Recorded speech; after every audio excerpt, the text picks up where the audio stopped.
Hey, Peter. What's up, man? Is range important? It's important. It's also important not to use helium before a podcast episode. Is that even legal?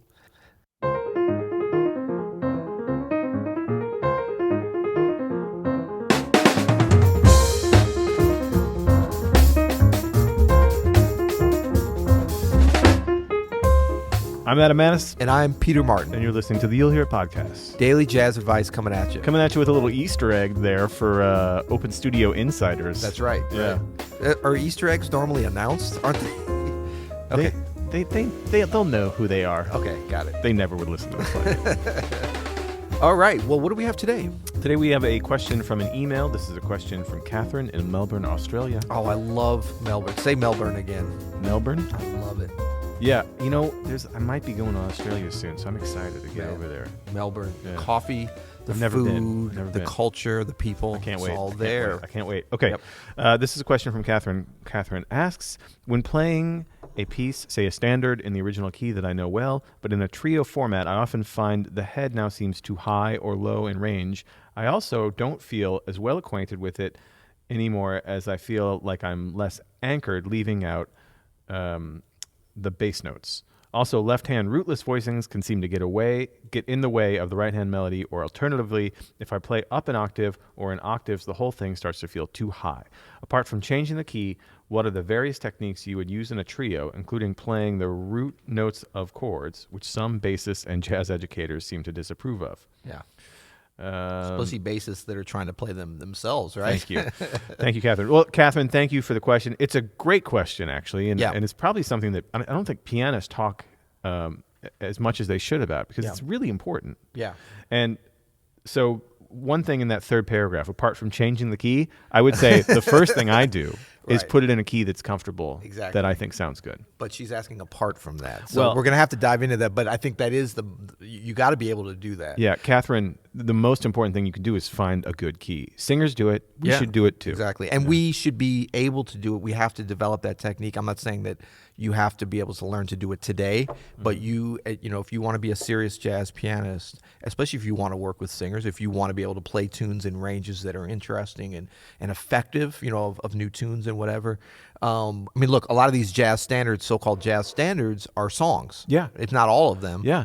And if they were written for a tenor voice, you might have to move it up a little. Right. I mean, the good part about it, you're probably not going to have to transpose any of Herbie Hancock's jazz standards or Thelonious Monk's, because they were pianists and they lay really well there. Exactly. But with standards, we've done that a lot. And then some tunes even become where people are thinking, the original key is such and such because like Keith Jarrett played it there, and it turns out they're not, because he did a lot of moving around. I mean, there's such a precedent for this, for all pianists have done this. Yeah. Because some of these Bill Evans, obviously. Bill Evans did it. Thelonious Monk on like the Solo Monk and the standards. Because records. For some of the Great American Songbook standards, just the keys were written for singers, and if there's not a singer in the band, sometimes you're right, Catherine. Like the voicings just don't work out if the melody gets too low. Move it up a minor third or a fourth or something, and it'll lay just perfectly there in the piano.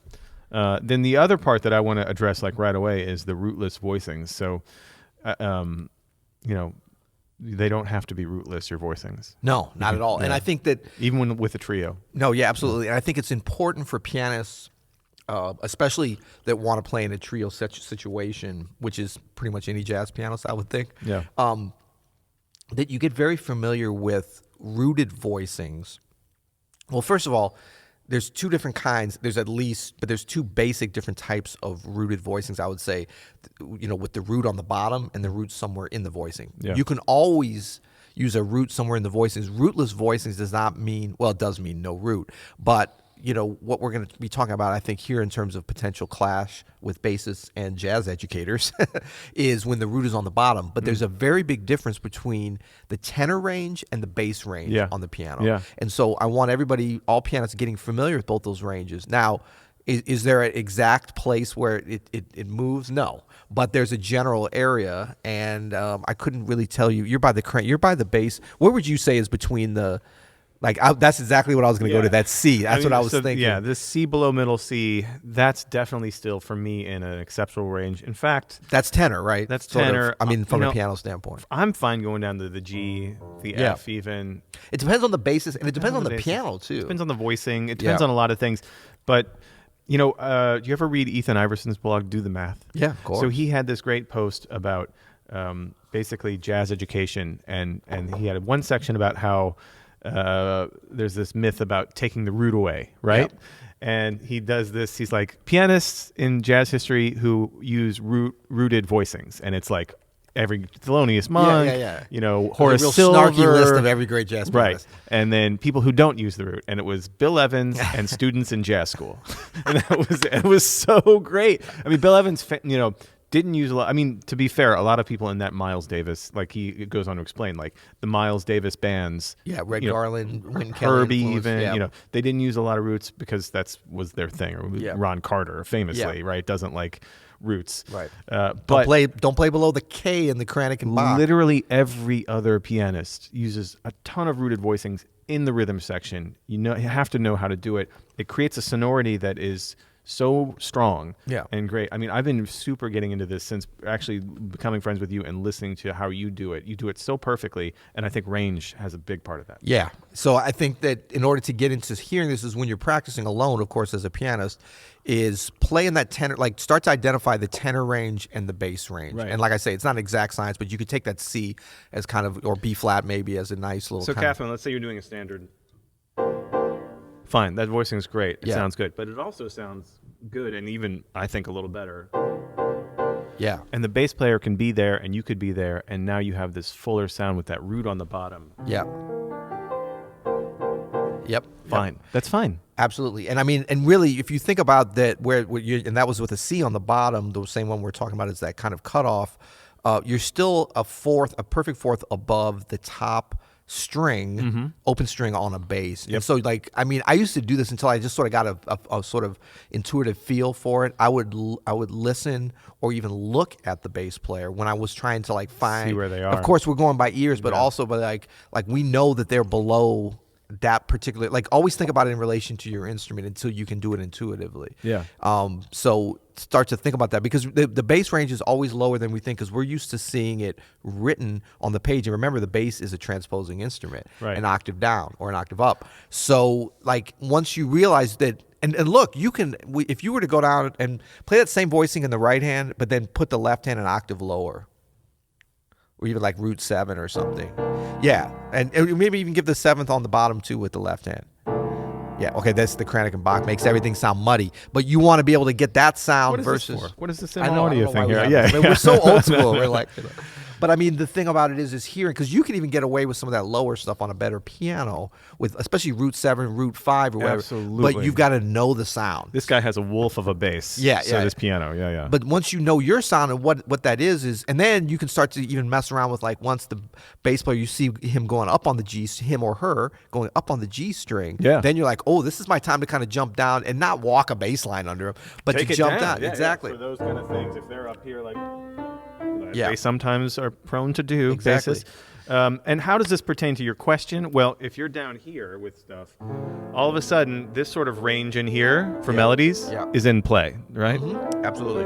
From that G below middle C, now we can voice melodies that low. Yep, absolutely. Which if you're doing rooted or rootless voicings, that's not good. No, exactly. But we can get rooted voicings and have some kind of feeling of solid ground. Yeah, and then so getting back to your question too, we can think about, now you're talking tenor range. Basically, the reason you can't get the rooted voicings is because we're in that tenor range for the melody, which I think is a great place to be, especially if the bass player knows to kind of not conflict there. It can be, yeah. But what we have to do as pianists in a trio standpoint is be comfortable not playing a lot of voicings. Now, it depends on what tune it is. If you have a melody that's like, say, like ba-doo-bop, ba-doo-dop, ba-doo-doo, ba-dee-dee, ba-dee-ding, bank, gang. And so you wait all the way, because that's kind of in the tenor range in the original key. Yeah. So you're not doing any comping until you get a break in the melody. And then you're comping in the same range. Mm-hmm. Like, I don't know if I can do this at the Kranich and Bach. Let me try it. You got it.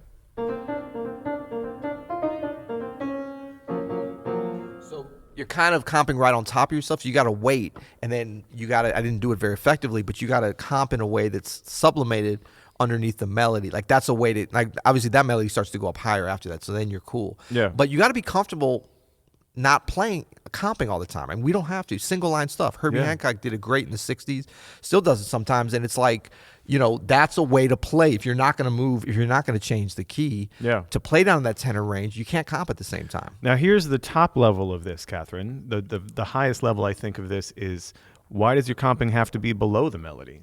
Hello. Why does your voicing have to be all below it? Why does your melody have to be in the right hand? What? Exactly right. Our buddy and fellow open studio artist Jeffrey Keyser has a really cool exercise that I'm going to blow your mind with right now, where he does all the things you are. And let's say we're only comping, we're playing the melody with our right hand, and we're comping for ourselves with the right hand. Okay. So let's start off below the melody.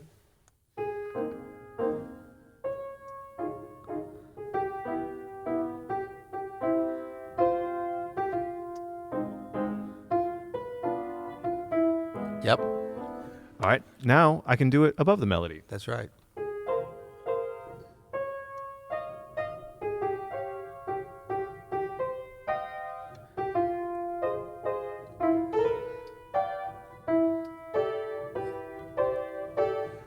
Now check it out. I can do below, above, and I can also do surrounding the melody.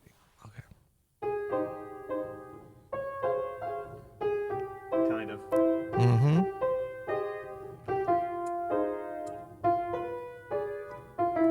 And you can mix all these up. Now you add the left hand in, filling in parts of the chord that maybe you can't get all with your right hand, but that kind of practice of putting your comping or your voicings surrounding the melody or above it, that's crucial. That's great. Yeah. And you could even go next level, which is you take your sock off, and then we go with our foot for the melody, hands for the comping. No, but so the comping doesn't, you don't have to think about it as like, and also when you're, I don't know how you comp for other people, don't have to think about it when you're comping for a singer, say, as everything below them. No, absolutely You can be around it. Yeah, you can be above it. But you're right, that is next level stuff, so you really want to know, obviously, the tune, the key, the timbre of your instrument, and what it's going to, like when you get into the area of knowing what your comping sounds like before you play. I remember when I used to like play chords and I'd like comping chords. Like I always had a problem with two-handed voicings, comping behind people.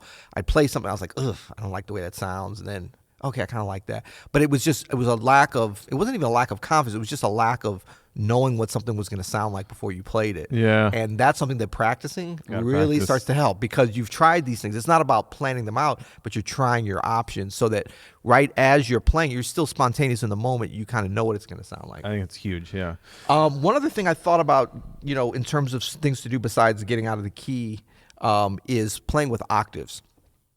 Sometimes if we think things are a little bit too high, especially, I just go to octave with the melody, especially like with ballads or something. If I don't want to change the key, or a lot of times this will happen if you're playing with a vocalist and you have to change the key and it gets to an area that's not great for piano, and maybe you have to play the melody there or whatever. There's some kind of thing. Like if it's sounding too shrill or just too trebly, play everything in octaves. Now, depending on the tempo, that might not be possible or whatever, but that gives you a little bit more sonority and brings you down, kind of into that range that can work a little bit better. I think that's great. And like all the things you are, I do that a lot. That's part of the reason, because, depending, if you can play it lower, if you want to play it higher, it's nice with the octaves. Yeah. It's just a great technique to have. And check out some Ahmad Jamal. Ahmad Jamal was famously playing things in octaves that weren't typical, not necessarily in different keys, but would go way up high and play a melody and down low. And then you can block two-handed block chord. Is that legal to say that? It is. Two-handed block chords too. You can do it.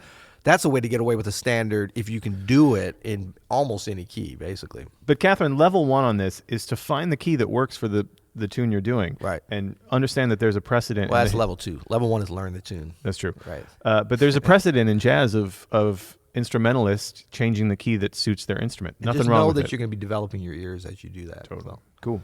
All right. Well, and you mentioned the Ethan Iverson blog, Do the Math, which big shout out to Ethan. and friend of the podcast. Friend of the podcast? Yeah, I think so. Yeah. We could say that. Just so you know, make sure Maybe. when you Google it, Google Do the Math or Ethan Iverson or Jazz. Don't do like I do and get confused because I ended up on Do the Meth, which is a different blog. And that kind of took me on a journey that I didn't want to go on, to tell you the truth. I'm from Jefferson County, Missouri, so I know the founders of Do the Math. Exactly, yeah. The server farm is right next to the meth farm where that Great. blog is. Crystal City. Yeah, that's right. Yeah, until next time. You'll hear it.